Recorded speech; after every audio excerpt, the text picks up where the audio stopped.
What is going on, guys and girls? It's Ghost Robo, and welcome to some more Evolve action. Today we take on a new hunter, Kyra the Medic, the third medic, my favorite class. Let's see how awesome she can be. Kyra is the medic. She keeps the team alive.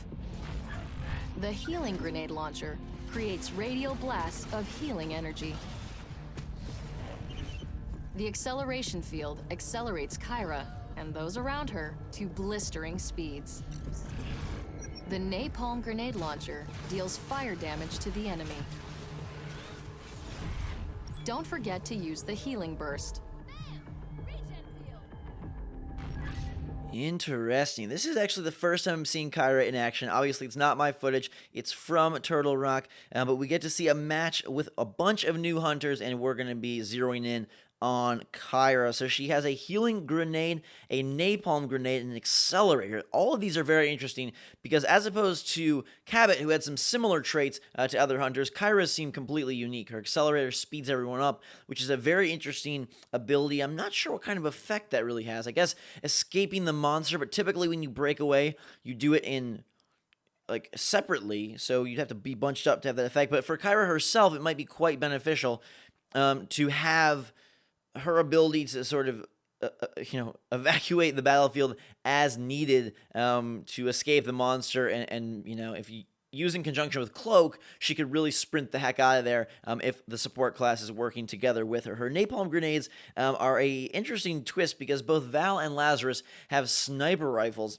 that they use to sort of shoot at the monster and deal damage from afar. It looks like the napalm have lob potential, but it seems like it's a more direct way of combating the crazy beast. Now, her healing grenades, I never was really a fan of the healing gun.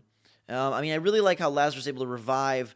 Okay, it definitely does have range. Definitely has range. I like how Lazarus is able to revive guys without the penalty. But the healing grenade is interesting because it's going to allow you to sort of stay at range and then burst heal the entire group. So say the assault, say support is helping the assault, or say the trapper is in trouble with Daisy, you could heal grenade all of them, and you don't even need to maintain a straight sight line. You'd be able to sort of just heal in an area of effect rather than a direct line. I'm trying to see sort of how this takes place. It kind of gives you mobility, but it seems like one of the toughest medics to play because, Val and Lazarus, like I said, more hang back. They wait for their moments, and it seems like Kyra, who is now currently down, is more of a daring choice at medic, but potentially with some pretty cool results. I like the fact that her abilities seem completely unique compared to any other hunter, and paired with the right support, she could be really deadly. Like I said, if you could cloak her up and then use, her accelerator to get out of there,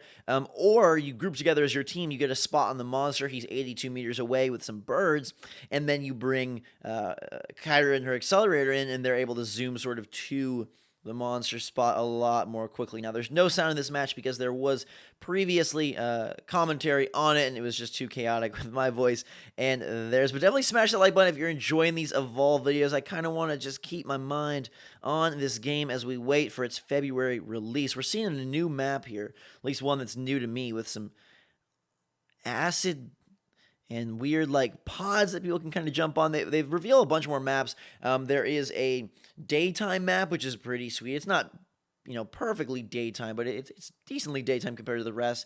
And then these maps that have these acid traps that can be used sort of to and against the monster's advantage, whether it's for the hunters to sort of lure him in and get him burned, or if it's for the monster to swipe at hunters and leave them crying for help in a pit of ugly goo. So she can also heal herself with the grenades, I guess, if she fires them at her feet, which is interesting. So she's got healing burst and healing grenades. That's a different point as well, because with sort of the heal beam, you're not able to really do that to yourself, the healing gun, but you can do the grenades to yourself, which is pretty darn cool. So I think she's actually going to be, to me, if I look at the medics, that being my favorite class. I'll play all the classes, obviously, but medic being my favorite, I think Val sort of becomes the third in the group, which is interesting because she's the first you have to play.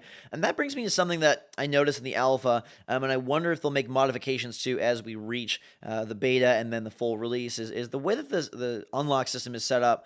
You have access to one of each hunter at the start. And then depending on how much you play that hunter, your performance, your points, you'll unlock more hunters in that class type. So if you play Val a lot, eventually you'll unlock Lazarus and then eventually Kyra. The same would go for Maggie and eventually what blah, blah, blah, so on and so forth.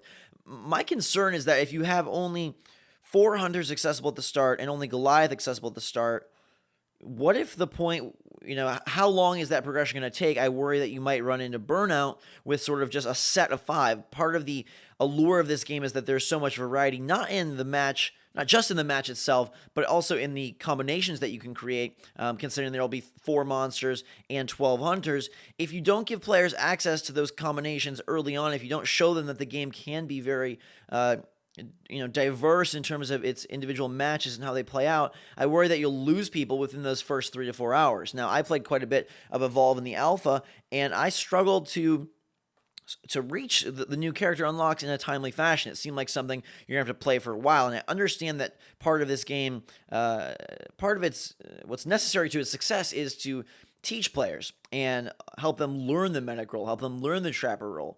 But I think that's possible to learn with any of them. I don't really think Lazarus is that much harder to play than Val, and it doesn't seem like Kyra.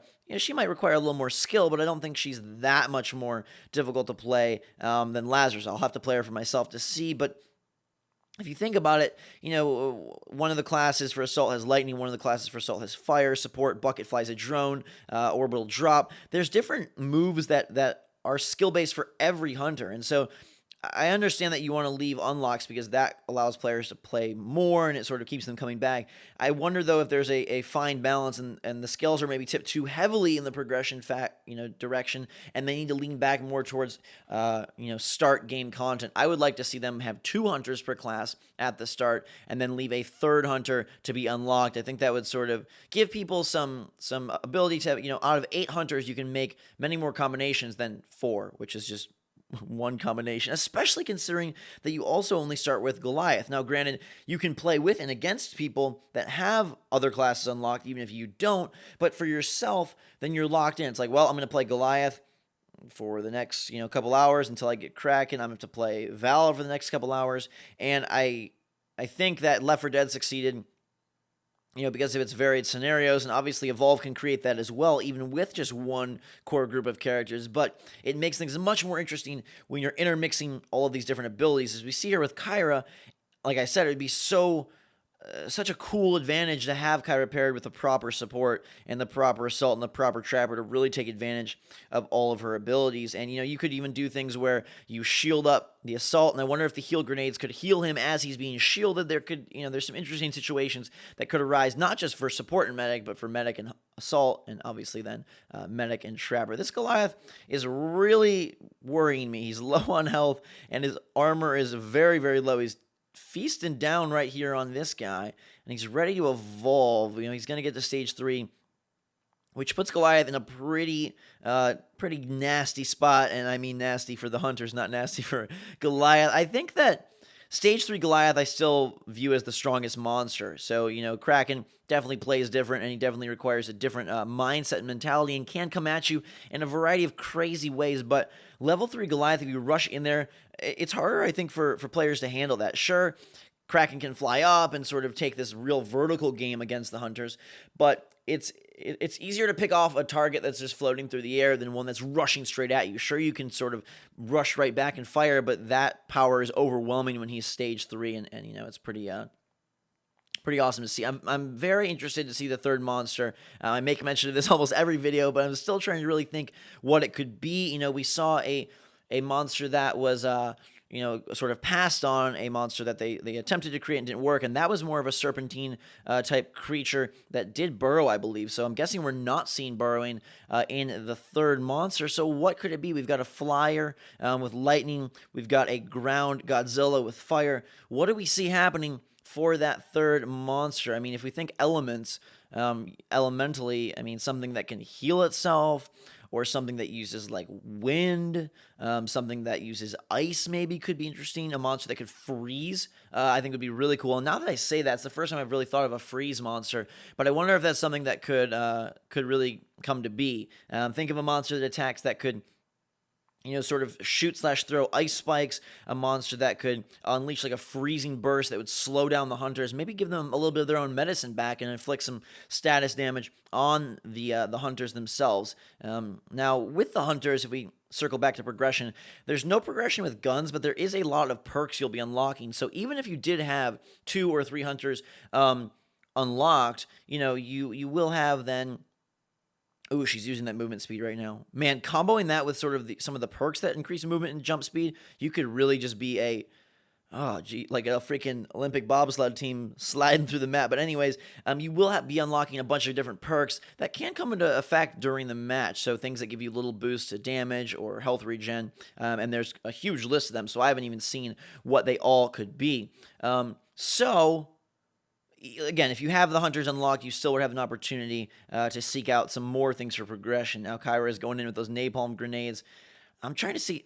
It looks like they're leaving damage over time because it is fire, although fighting fire with fire. Is it just I don't know.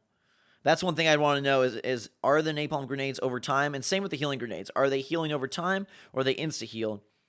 And are the napalm grenades napalm over time or insta-damage? If you guys know that, let me know in the comments below. And let me know what you're thinking of Evolve, which hunter you want to play, or if you're going all monster. Let me know your favorite character in the comments below. I think mine is still Lazarus, but Kyra may win me over.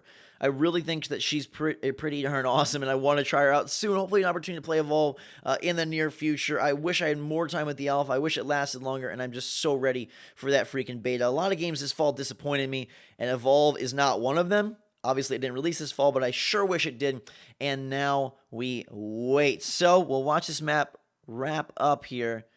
The match is almost at its end, and it looks like Goliath is done. This is interesting because, yeah, here is where Goliath's weakness really shows on this map. And you might find an instance where monsters are more effective in specific maps, which is an interesting thing I didn't even really think about, that the composition of the map could also determine the devastation that the monster can inflict depending on which one you choose. All these combinations are really, really incredible, and it's going to create a very tactical and strategic game. Now, at the start, they said there won't be esport features, but they are going to let sort of the player base decide that, and I really hope the player base is strong and wants to see, commentary features and wants to see competitive games within Evolve. That will be awesome. This was an awesome match. We got a chance to check out Kyra and got a chance to talk more Evolve. If you guys enjoyed, definitely smash that like button. Let me know what you think in the comments below. Until next time, guys and girls, thank you so much for watching. A fantastic day. Drink some hot chocolate, and we'll see you all later.